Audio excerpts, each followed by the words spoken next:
नमस्कार. तर आपलं नाव काय?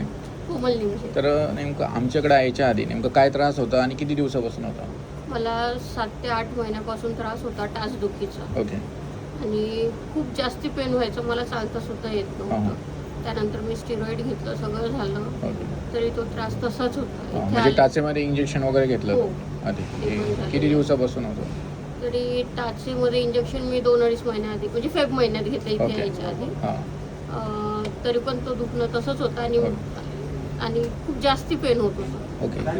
चालता पण व्यवस्थित येत नव्हतं. म्हणजे किती डॉक्टरांना दाखवलं यायच्या आमच्याकडे यायच्या आधी? 2 डॉक्टरांना डॉक्टरांना. दाखवलं. Bone specialist? हां, बोल. ओके. आणि काही फरक? नाही, काहीच काहीच फरक. मग आता इकडे आमच्याकडे आल्यानंतर काय झालं? काय इफेक्ट झाला? लगेच पहिल्या याच्यातच मला भरपूर म्हणजे इफेक्ट हां. झाला ओके. व्यवस्थित. आणि आता तुमचं झालं काय होतं नेमकं तुमचा जो होता प्रॉब्लेम टाच दुखायची, पण नेमकं टाच का दुखते हे तुम्हाला समजलं नाही. बरेच 80% पेशंटचा जो प्रॉब्लेम काय असतो की काही नस ॲक्टिव्ह नसते, ब्लड सर्क्युलेशन होते. ह्याच 3 कारणामुळे होते. एक युरिक ॲसिड वाढणं, हार्ड वाढणं, दुसरं त्याला ब्लड सर्क्युलेशन प्रॉपर न होणं. तर तुमचं त्याच्यातलं एक प्रॉब्लेम होता की ब्लड सर्क्युलेशन प्रॉपर होतं. जवळजवळ टाचदुखी जेवढ्यांची पण आहे त्याच्यातलं जवळजवळ 60 ते 70% पेशंटचा हा प्रॉब्लेम असतो की ती नस दबलेली असते आणि तिथून ब्लड सर्क्युलेशन प्रॉपर होत नाही. त्याच्यातलं तुम्ही मोठे.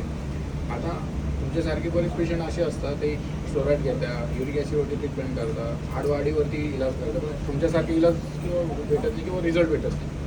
पण तुम्ही इमिजिएटली 1 राऊंडमध्ये जो 80-90% रिझल्ट भेटला बरोबर. असे तुमचे भरपूर पेशंट आहेत तिथपर्यंत आमचा पत्ता भेटत नाही आणि प्रॉपर रिझल्ट भेटत नाही. म्हणजे किती पैसे जरी घालून रिझल्ट मिळतात असं. तुम्ही जसे बरे झाले ते किंवा गरजू पेशंट तिथपर्यंत आमचा व्हिडिओ जाऊ आणि ते बरे हो.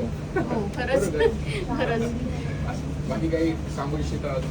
नाही, खरंच इथे मला एका ह्याच्यातच खूप बरं वाटलं आणि खूप रिलॅक्स वाटलं. दुसऱ्याच दिवशी इथून गेल्यावर दुसऱ्याच दिवशी मला खूप रिलॅक्स वाटलं त्याच्यामुळे.